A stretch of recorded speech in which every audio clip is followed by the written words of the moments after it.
America और Germany ने Ukraine की जीत की उम्मीद छोड़ दी है। अब रूस से यूक्रेन का समझौता चाहते हैं दोनों।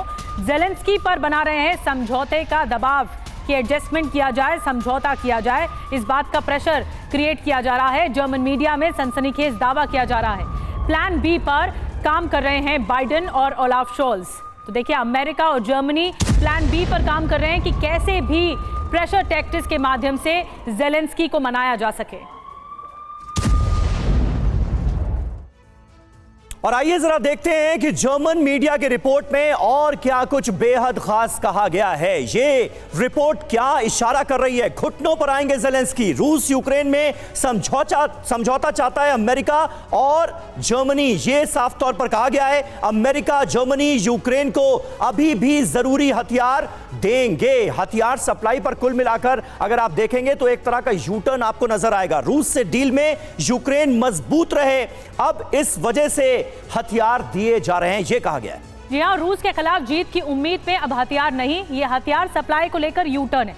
यूएस जर्मनी की सोच क्या कहती है, जो कि दावा किया जा रहा है, जिसमें लंबे समय तक चीजें यूं ही नहीं चल सकती।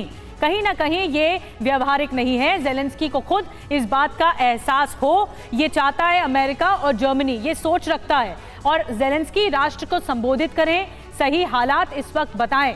सरदाना सर, अगर आप देखें तो ये जो सोच है अमेरिका की भी और जर्मनी की भी, क्या आपको लगता है कि ये सोच के आधार पर ही ये प्रेशर बनाने की कोशिश होगी कि ज़ेलेंस्की खुद सामने आए मीडिया के और बताएं कि हम हार रहे हैं, और ऐसा इतने दिन, ज्यादा दिन तक चलेगा नहीं?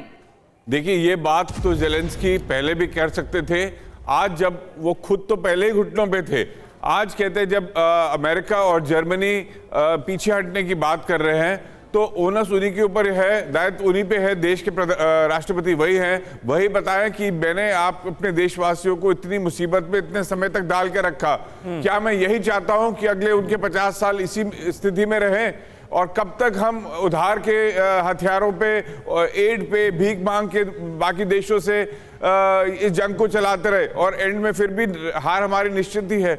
तो ये कहीं एक युद्ध विराम, कुछ एक पॉज लेना पड़ेगा, क्योंकि अभी बाकी विश्व के देश, नेटो देश, अमेरिका और जर्मनी स्पेशली, उनको सपोर्ट नहीं करने वाले हैं, जबकि इजराइल हमास का झगड़ा चल रहा है। बिल्कुल, इजराइल और हमास की जंग जारी है। सिन्हा साहब, ये बताइए कि क्या रूस बहुत हद तक अपने मकसद में कामयाब भी होता हुआ नजर आ रहा है? क्या इजराइल का और हमास की जंग का जहां तक सवाल है, गाजा के विध्वंस का जहां तक सवाल है, क्या वहां पर अमेरिका को एंगेज करने में रशिया कामयाब हुआ है, जिसका फायदा यहां पर यूक्रेन के जंगी मैदान पर उसे मिल रहा है? एकदम आप ये जो चीन बात कर रहा है, वो तो वेस्टर्न मीडिया को कोट कर रहा है। हाँ। वो तो अमेरिका को कोट कर रहा है, वो तो जर्मनी को कोट कर रहा है कि समझौता चाहते हैं। ज़ेलेंस्की को फुसला रहे हैं, समझा रहे हैं कि भाई बात मान जा, अब रिजाइन कर दे। रूस तो नहीं कह रहा है कि हम शांति चाहते हैं, रूस तो नहीं कह रहा है कि नेगोशिएटिंग टेबल पे आओ। तो पोजीशन ऑफ स्ट्रेंथ पे कौन है?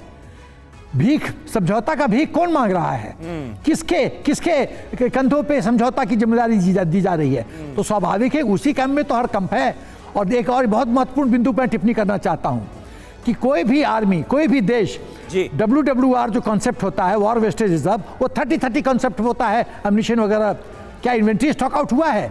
कोई 30-30 कॉन्सेप्ट मतलब 30 डेज ऑफ इंटेंस फायरिंग और 30 डेज ऑफ नॉर्मल फायरिंग, तो 60 डेज मतलब 2 महीना। कोई देश 1 साल के लिए तैयारी करता है, इन्वेंट्री रखता है? नेवर। WWR नहीं। तो इन्वेंट्री स्टॉक आउट हो रहा है, तो इसके पहले कि जूते पड़े, शांति कर लो और पिछली गली से इज्जत के साथ निकल जाओ। ये वेस्टर्न सोच है। लेकिन फिर तो सिन्हा साहब, जो जर्मनी दावा कर रहा है उसके आधार पर तो यही सामने परसेप्शन है कि ना उगलते बन रहा है यूक्रेन को, ना निगलते बन रहा है।